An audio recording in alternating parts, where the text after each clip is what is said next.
financing opportunities. Again, Brad talked about this $120 million endowment that they have in the on the Central Coast and up in Haida Gwaii. Similar to that, how would we get conservation financing to help move things along in Clayoquot? And so the first part of this exercise is this land-based classification. And this was carried out through 2009. A proprietary forest estate modeling program was used to carry out a timber analysis, and the model forecast was used to generate ecosystem carbon storage curves for each of the analysis units described in the baseline. Each piece of forest that you look at, whether it's poor quality cedar, hemlock, or high quality, high cedar balsam stands, they're each categorized as analysis units. And across the whole land base, we ended up with about 14 or 15 different analysis units. This model forecast was developed at University of British Columbia and is increasingly becoming a respected addition to the world of carbon modeling. So this project started with a thorough analysis of the land base to determine what's harvestable and what's not. So you can see here we've got a total area of almost 90,000 hectares in TFL 57. And by the time we work through the net downs, whether it's from inoperable land or existing roads, or whether it's uneconomic areas or the watershed reserves, we're finally ending up with a current timber harvesting land base of just over 30,500 hectares. So what this means, as I mentioned, about 60% of the land base is now unavailable for timber harvesting, and about 40% is available for harvesting.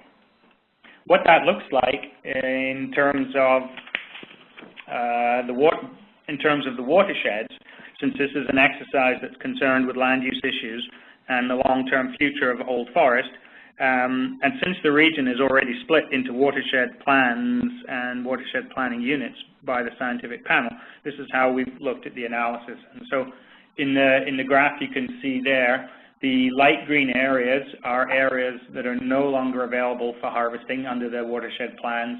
The dark green areas is where the harvesting is available. So across the bottom, again, you can see all the different watersheds that are in Clayoquot Sound. Right now, the ones that are of most interest to us are Bedwell, Ursus, Bulson, and Flores Island. It's where some of the issues that are still going on in Clayoquot are occurring. And most importantly, we've talked about these intact valleys, or as they're called in Nuu-chah-nulth, the EFMIS areas.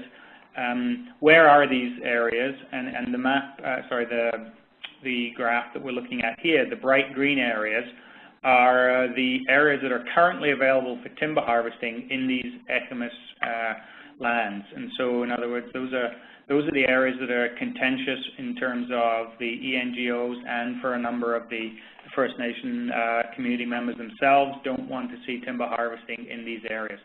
The white is what's already in the non-timber harvesting land base within those EFMIS areas. So by splitting up the land base in this way, we get a picture of where we can harvest and where we can't. And what that's all leading to are producing timber and carbon outputs over a time period. So as we know the land base and the net downs, the important part of this analysis is to understand what the timber harvest would be under these different scenarios. So the one we're looking at here is the baseline harvest, which in this case is about 375 hectares of harvesting per year. And here we see the volume of timber that equates to, removed over a 250-year time span. We use, obviously, these long time spans when we're modeling forest impacts so that we can get an understanding of long-term sustainability. So here we can see that the timber harvests are ranging from in the region of about 90,000 cubic meters a year up to about 200,000. Clayoquot's quite unique because it's in what we call truly an area-based tenure, and the amount harvested each year is by hectare rather than by cubic meter. And so as those hectares have different volumes of timber on them, the actual volume of timber harvested on an annual basis can change quite dramatically, as you can see there. So from a low of about 90,000 meters up to a high of almost 200,000.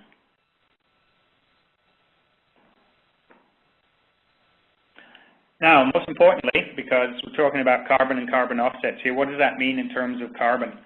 So this graph here shows the change in total ecosystem carbon storage that would be happening over that 250-year period. Now, this is just within the timber harvesting land days,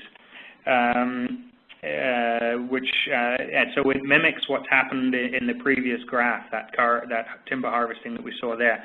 As you can see, there's a steady decline in the volume of carbon in the ecosystem for about 125 years, and then it becomes a fairly steady state at around 7 to 8 million tons of carbon in the forest. Now, that's no coincidence. It's about 125 years is the rotation length for cedar hemlock stands out there on the coast. So after about 125 years, we'd be at a pretty steady state of harvesting and regrowth. Now, so this shows a pattern of actual carbon storage in the forest declining under the baseline. If we look at the total forest, though, which is the next graph here, we can see that there's a less obvious decline. It's almost stable over that 250-year period, and that's because if we consider that 60% of the forest is already reserved from harvesting, and in the remaining 40%, the level of harvesting is quite low. It's fairly well buffered across the whole forest. So there's a slow, very slow decline in total ecosystem storage of carbon, but it's not dramatic when we look at it at the whole forest level.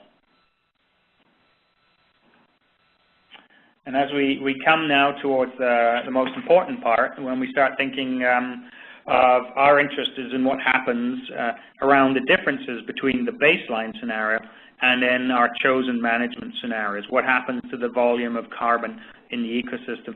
So in this case, what we can see is that the lighter green line is the baseline. We've seen that slow but steady decline over 250 years. The dark green line indicates what would happen if we actually stopped timber harvesting. We got it in 2009. We modeled that. We did that as a scenario run just to help us validate what was going on in the baseline. And so you can see there that over that 250-year period, there's about a 2.5 million tons of carbon gain in the forest if you stop harvesting. So only natural disturbances would be happening. There would be some losses due to insects, some losses due to landslide or windfall, and then decay. But in general, there's a fairly steady increase in volume again up to about 150 years, where it really levels out. So these are the kind of things that we're interested in. We're focusing in on to try and understand what the potential is in Clayoquot. And as I say, we have modeled a number of different places, private lands and crown lands here out in BC on the coast. And the graph I've got up here at the moment is just an example from a piece of private land that we were modeling last year, where we ran 4 different carbon scenarios against a baseline to see the potential opportunities for carbon sales. And as this shows, that protecting high volume stands of trees against a sort of an industrial approach to forestry can generate an awful lot of carbon being left on the land base and create very good opportunities for carbon offset sales. And as we draw to a close here, the current situation out in Clayoquot, we have, as I say, the Ahousaht and the Heshquit and Taloquit working with Ecotrust and the ENGOs together. So we are at this point starting to work on these 4 different scenarios, or 3 different alternative scenarios, to decide on which ones we will be modeling. We're starting to gather data, forest cover data, from the second